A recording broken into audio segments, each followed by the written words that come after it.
with another fucking video, man. In this video, it says, Morant isn't letting this go. We finna react to a little video, bro. I got a story time coming for y'all later, and then I got another gaming video dropping for y'all later. And I might drop another reaction just because.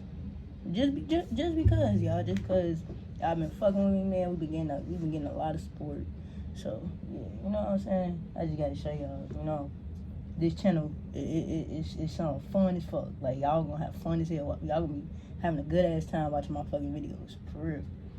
But, yeah, we are recording now. Somehow just got worse. Some people said trading Joe was crazy, even after his wild comments. But a deal now just got a whole lot more likely. So the other day, Joe was suspended by the Grizz for conduct detrimental to the team. Basically, he gave up in-game, got called out, and threw a fit to reporters. Now, you can understand that kind of.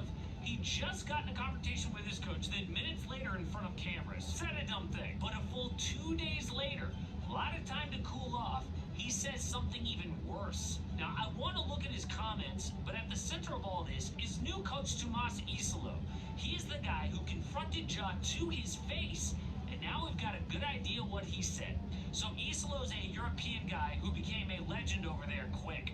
He coached low-budget, losing teams and turned them into champions fast. Like in Germany, he took over the 13th place team. Within 2 years, won the Champions League of basketball. What makes him so good? Well, Isolo says, look, X's and O's are great, but the secret to coaching is dealing with people.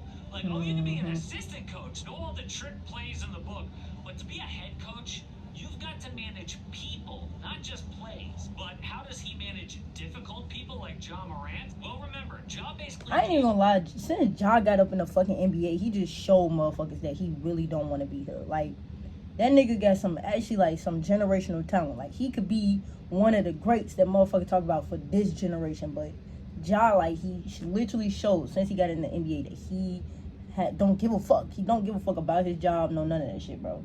Because this nigga been like it's like he been trying to be a white end. Nigga, you're a basketball player.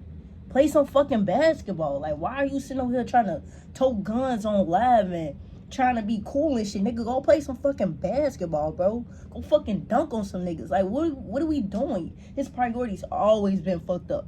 Like, I ain't even gonna lie. His priorities have not been in the right place. During timeouts, he was pouting all by himself like a kid who makes $40 million a year. Unacceptable. But Isolo says that he's dealt with this before. But this message is sponsored by Raycon. Nigga, I don't give a fuck what this message is sponsored by. Ask me if I give a fuck and I don't. In Germany, dude changed his philosophy on difficult people. Now remember, this interview was done earlier this year, but it tells us exactly his approach in front of the whole team with Ja. You know how you can have the elephant in the room? Everybody knows one of the guys is an or he doesn't do what's supposed to. Yeah. But then you go to the locker room, the coach's room after the practice, and you're like, he never does this, he never does that, and he doesn't do this, and we about like every coach does it. And I said, I need to evolve. How can he ever change if I don't bring the thing up? You know? Then we started doing it in front of the team. It was more like, listen, you're holding us back. You can choose to behave in this way. You're hurting all of us, you know? So you're not responsible to me. I'm just telling you that this is how the other guys feel about you. So you can go ahead being an okay? But everybody here knows it, and we just tackled like that's like Ja. I ain't even gonna lie. Like, Ja has some generational fucking talent, but this nigga, I don't know what the fuck his mentality is. I don't know if this nigga think he's the fucking program. Like, obviously you have confidence in yourself, but you always have to remain humble at the end of the day, because that shit could get taken away from you just like that, like just in a second. You feel me? So it's like people don't be remembering like to always remain humble, because just as easy as you got that money, that fame, you can easily lose it, nigga. You can easily lose it.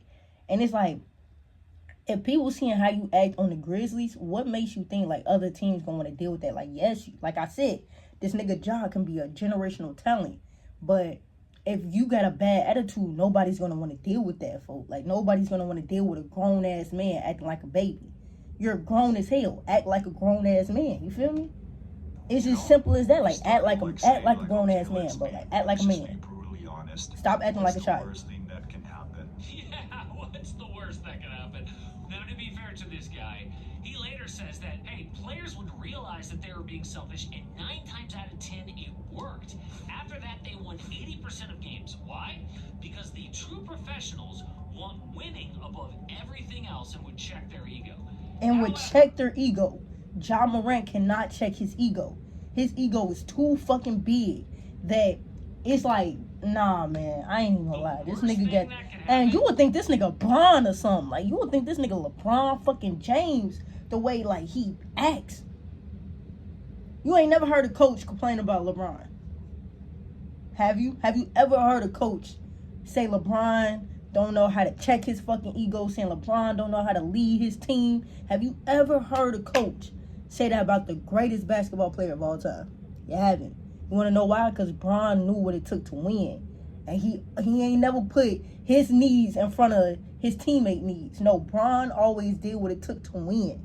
He's a fucking teammate, bro. That's what it means to be a teammate. You think about other people and you can't just think about yourself, bro. There's no I in team, nigga. There's no, like, what are you talking about? There's no I in team, bro. The player turns on you, which is what we just saw the other night. So Ja was suspended for 1 game against the Raptors. He comes back against Detroit. Now the Grizz came back in the 4th within 3 after a Triple J and 1. But then Detroit hunts Ja on defense. Cade bully ball bucket. Next possession, Asar Thompson just takes the ball away from Ja. So back-to-back plays, he kills the game. And what he said next was terrible. Do you feel like everything's been resolved? Yeah. They told you that, right? Well, yeah, but I didn't hear it from you. Obviously, they can't go and tell y'all something I ain't say. You feel like you get the same joy right now we used to see? No. Why not? What can be done to get it back? We'll see. You see how he just giving them vague ass responses. He ain't even trying to That even mean? It reminds you of Jimmy Butler on the Heat. Said his joy was gone and it wasn't coming back in Miami. A few days later, he was gone. He was traded. Now, some of that He was could be that fucking Ja was traded. just reminded how far he's fallen. Just watched Cade Cunningham beat him. Yeah, Cade, I ain't even gonna cap. Cade put a nice little shoulder on his ass. Step back. Hood. That was a nice mid. That was a nice midi shot right there. I won't lie, Cade. So he's understandably upset. But this is once again the face of the franchise, making things worse, not better. So it Mind looks you, like Ja Morant is literally the face of the Memphis Grizzlies since he got fucking drafted, bro. Cause then he get drafted to the Grizzlies, if I'm not mistaken. And once he got drafted, like I remember his first year he dominated like coach called Ja out and it backfired. generational talent, bro. But he's wasting his talent. Star turns on the coach and one of them has to go. And does it sound like Ja Morant is all in? Right, Does it sound like he's he don't got even want to be on the program, fucking or does Grizzlies he no on more. the side? No. The problem got worse. But what is the problem? I mean, just the other day, Ja had 28 8-7 game winner over Phoenix. Why is he so mad? Well, Isolo made one major change. He's letting Ja run the offense, but in the past, Ja's sub pattern looked like this. He would play the entire first and third quarters with a break to start the second and fourth. He was playing like an all-star back then, but Isolo's got a different philosophy. He wants to play guys in short bursts. On for 5, off for 3. On for 5, off for 3. The idea is to keep guys fresh. Right. But Ja doesn't like that. He wants to control his own minutes. A few players can do that. LeBron, Steph Curry. Problem is, Ja's not that guy. For example, this season, especially bad from 3. In his first All-Star, we saw some improvement from deep, but this is a new low. 14. Damn, Ja. God damn. That's what I'm saying. In 2022 and 2023, bro, before this nigga got cut for like a year, he was crazy. Man, he was something else. He was a demon. He was a demon. He set out for that year because he wanted to tote guns on. Like, why are you toting guns, nigga? You are a fucking basketball player. Why are you trying to act like a YN? Why are you trying to... Bro, you're a basketball player. Of the 22 players taking as many any shots as Ja. He ranks 21st in efficiency, just Damn. above Dylan Brooks. And as a whole, the offense with Ja has just a 106.2 offensive rating, good for 28th in the So- league. When he's off, that jumps to 113.6. I'm dead. So the offense does better when this nigga's not even on, when he's not even on the court.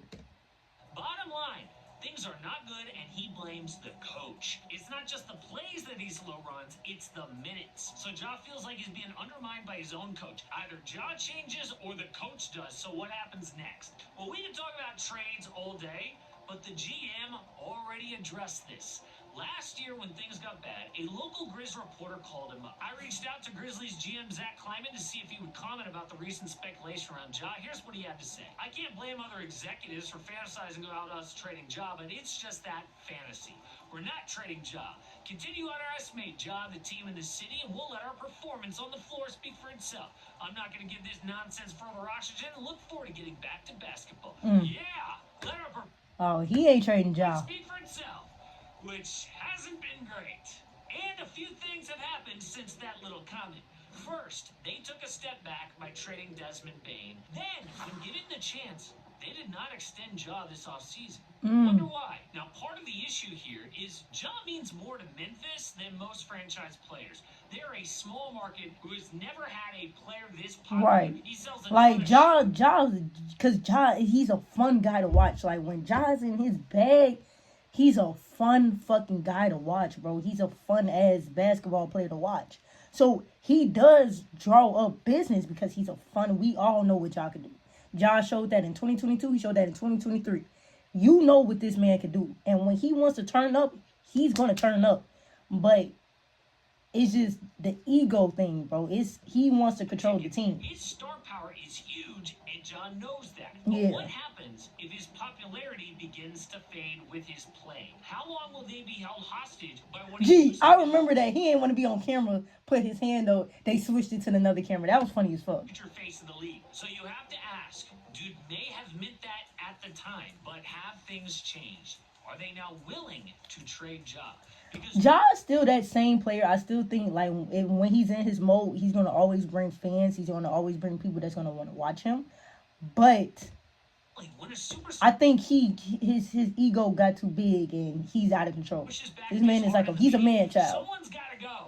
We'll just see if the front office likes Islo's old school approach or if he's on the hot seat going forward. Now, for the record, the four teams I think that are desperate enough to make an offer are the Kings, Suns, Raptors, and Timberwolves. Dude's trade value is Oh my God, bro! Anthony Edwards and John Morant would be, holy shit, that would be great, bro.